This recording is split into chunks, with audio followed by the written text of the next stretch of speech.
Class 10th के छात्रों का लास्ट जो पेपर बचा हुआ है वो विज्ञान विषय का पेपर बचा हुआ है और ये पेपर में बहुत ज्यादा गैप आपको दिया गया है, आपको भी पता है।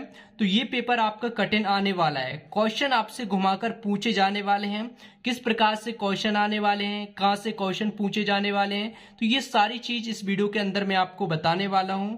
और अगर आप क्लास 10th के विज्ञान विषय के पेपर में 75 में से अच्छे अंक लेकर आना चाहते हैं या 70 अंक लेकर आना चाहते हैं, 75 ही लेकर आना चाहते हैं, तो छात्रों इस वीडियो को लास्ट तक पूरा अवश्य देखें। कहां कहां से क्वेश्चन पूछे जाते हैं ये सारी बात हम इस वीडियो के अंदर जानने वाले हैं।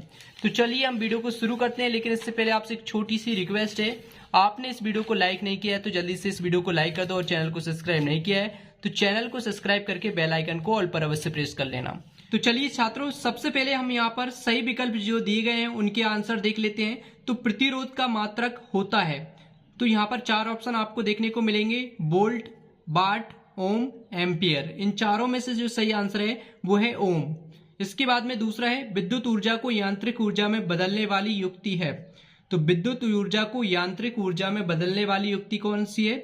अमीटर, जनित्र या फिर मोटर या फिर गैल्वेनोमीटर। तो इसका सही आंसर जो है वो होता है विद्युत मोटर। तो ये मोटर वाला बिल्कुल करेक्ट आंसर हो जाएगा। छात्रों, ये जो ऑब्जेक्टिव हैं वो आपके पूरे पार्ट में से कहीं से भी पूछे जा सकते हैं। कुछ ऑब्जेक्टिव आपको फिजिक्स वाले पोर्शन में से देखने को मिलेंगे, फिजिक्स वाले टॉपिकों में से मिलेंगे, बायोलॉजी वाले टॉपिक्स में से भी मिलेंगे, केमिस्ट्री वाले से भी मिलेंगे। तो इसलिए पूरे ये जो तीनों फिजिक्स, केमिस्ट्री और बायोलॉजी, आपको तीनों जो टॉपिक दिए हैं वो सारे आपको पढ़ने हैं, सारे चैप्टर आपको पढ़ने हैं, सभी के ऑब्जेक्टिव आपको जरूर पढ़ना है। और इसके बाद में नेक्स्ट क्वेश्चन है तीसरा, एक परितंत्र में मानव है तो उत्पादक, शाकाहारी, मांसाहारी और सर्वाहारी। इसका क्या होगा? इसका छात्रों आंसर होगा सर्वाहारी, बिल्कुल करेक्ट है। इसके बाद में चौथा वाला है कैल्शियम ऑक्साइड को जल के साथ अभिक्रिया किस प्रकार की अभिक्रिया कहलाती है? अब कैल्शियम ऑक्साइड जो होता है क्या होता है? चूना होता है। अब चूने की जल के साथ अभिक्रिया करेंगे तो क्या निकलेगी? ऊष्मा निकलेगी। जहां पर जिस अभिक्रिया में ऊष्मा निकलती है वो कौन सी कहलाती है? ऊष्माक्षेपी अभिक्रिया। तो इसमें सही आंसर कौन सा हो जाएगा? ऊष्माक्षेपी अभिक्रिया हो जाएगा। ठीक है। इसके बाद में धातुओं द्वारा कौन सा गुण प्रदर्शित नहीं किया जाता? तो विद्युत चालकता, तन्यता, भंगुरता, आघात वर्धनीयता। तो छात्रों यहाँ पर धातुओं द्वारा पूछा है तो विद्युत चालकता यानी कि सभी धातुओं में विद्युत जो है वो प्रवाहित हो जाती है, तो धातुओं की कैसी होती है? चालक होती हैं। तो ये भी नहीं होगा। तन्यता मतलब धातुओं को खींचा जा सकता है, तो ये भी धातुओं का गुण है। और आघात वर्धनीयता तो ये भी है। और इसके बाद भंगुरता जो है वो अधातुओं का गुण है, तो ये वाला बिल्कुल करेक्ट हो जाएगा, क्योंकि इसमें पूछा है धातुओं द्वारा कौन सा गुण प्रदर्शित नहीं किया जाता है, तो भंगुरता प्रदर्शित नहीं किया जाता है। ठीक है। इसके बाद में चलते हैं अगले प्रश्न की तरफ। तो अगला प्रश्न है आपका, श्वसन की प्रक्रिया होती है। श्वसन की प्रक्रिया कौन सी होती है? उपचयन होती है, अपचयन होती है, उत्सर्जन होती है, अपशोषण होती है। तो इसका सही आंसर होगा अपचयन की प्रक्रिया होती है। ठीक है। और इसके बाद में नेक्स्ट क्वेश्चन है, अमीबा में किस विधि के द्वारा जनन होता है?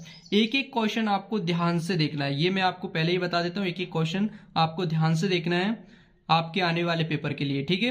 मुकुलन, स्पोर द्वारा या फिर द्विखंडन द्वारा, बहुखंडन द्वारा। तो इसका सही आंसर होगा द्विखंडन द्वारा। और छात्रों, इस वीडियो के लास्ट में मैं आपको एक सरप्राइज भी देने वाला हूं, तो वीडियो को पूरा टिके रहना और लास्ट तक देखते रहना। समतल दर्पण की फोकस दूरी होती है, समतल दर्पण की फोकस दूरी कितनी होती है? +1 सेंटीमीटर, -1 सेंटीमीटर, 2 सेंटीमीटर, अनंत। तो इसका सही आंसर जो है वो है अनंत। ठीक है। इसके बाद में यहाँ पर इंग्लिश मीडियम में दिया हुआ है, जो इंग्लिश मीडियम के छात्र हैं उनके लिए मैं यहाँ पर बता देता हूँ ये। ठीक है। और बाकी के इसके बाद में दूसरा जो प्रश्न है उसमें रिक्त स्थान आपको देखने को मिलेंगे, तो सभी हम रिक्त स्थान भी देख लेते हैं। तो नर संतान के लिए उत्तरदायी गुणसूत्र हैं, तो कौन से गुणसूत्र नर संतान के लिए उत्तरदायी होते हैं? बाय गुणसूत्र। तो बाय इसमें आपको लिखना है। ठीक है।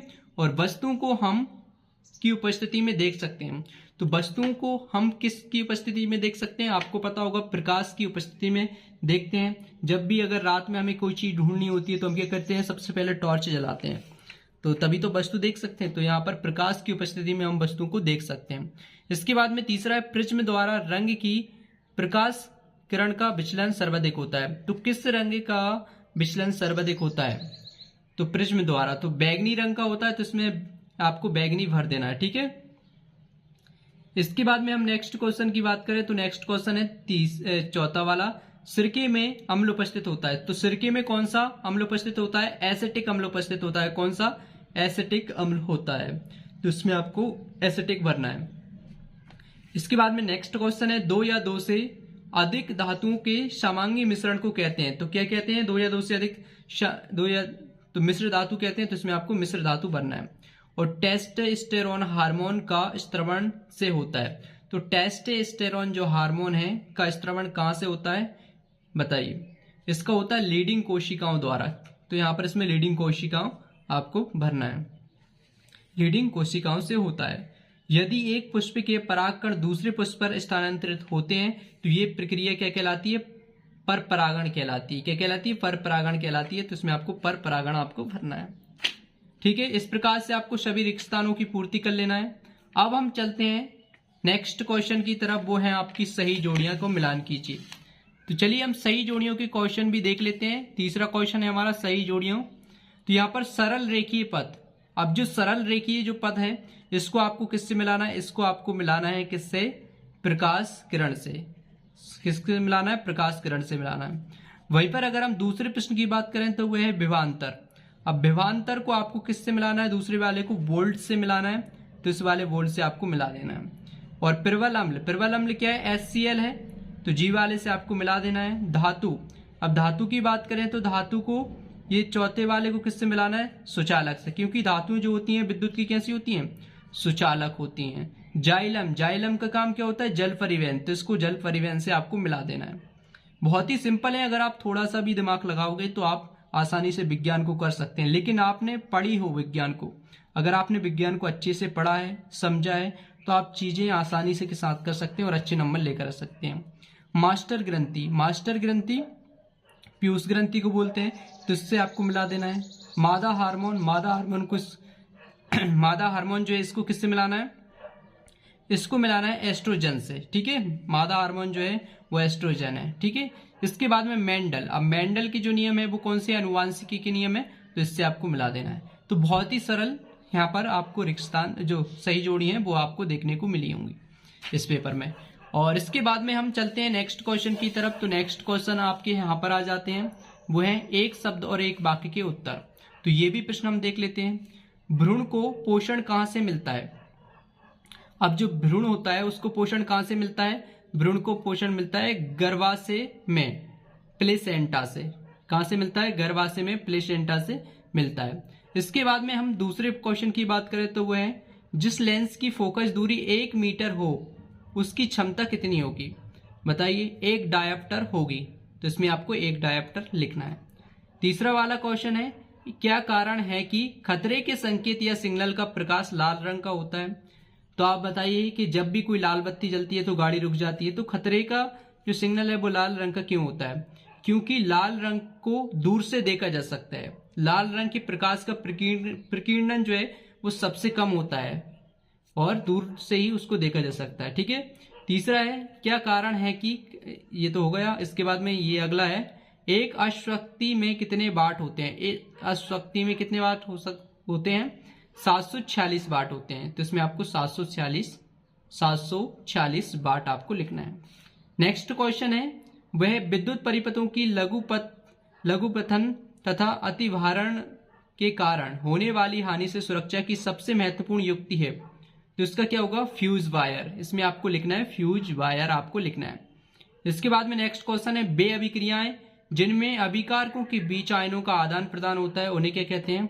द्विविस्थापन अभिक्रियाएं कहते हैं। जिनके बीच आयनों का आदान प्रदान होता है द्विविस्थापन अभिक्रिया कहते हैं। मस्तिष्क का कौन सा भाग सोचने, सुनने और सूंघने, देखने आदि के लिए विशिष्टकृत है? तो कौन सा भाग है मस्तिष्क का? वो है प्रमस्तिष्क एवं मध्य मस्तिष्क जो होता है वो क्या करता है? सोचने, समझने, सूंघने, देखने आदि के लिए क्या होता है? सोचने, सुनने, सूंघने, देखने आदि के लिए विशिष्टकृत होता है। तो ये क्वेश्चन के आंसर भी आपको मैंने बता दिए। अब आ जाते हैं 2-2 नंबर के प्रश्न। तो चलिए ये भी आपको याद कर लेना है। तो सभी मैं जल्दी से बता रहा हूं, आप स्क्रीनशॉट ले सकते हैं, वीडियो को रोक कर आप चाहो तो लिख भी सकते हैं। तो सारे क्वेश्चन देख लो जो आपको याद करने हैं। बहुत ही इंपॉर्टेंट क्वेश्चन है ये, सारे क्वेश्चन आपको पढ़कर ही जाना है, याद कर ही जाना है। और कहाँ से क्वेश्चन आते हैं? तो आप विशेषकर आपने सबसे पहले तो आप क्या करिए, ब्लूप्रिंट को देखिए। ब्लूप्रिंट देखकर कौन से पार्ट में से कितने नंबर के आ रहे हैं उस हिसाब से आपको तैयारी सभी करना है। तैयारी आपको सभी करना है। ये क्वेश्चन आपको परीक्षाओं में देखने को मिलते हैं। तो सारे ये इंपोर्टेंट क्वेश्चन है, जरूर याद करके जाइए। ठीक है, ये जो पेपर के महत्वपूर्ण प्रश्न है, क्योंकि ये आपका जो पेपर है वो 2023 का है। 2023 में से अधिकतर क्वेश्चन आपको देखने को मिलते हैं, आपको भी पता है।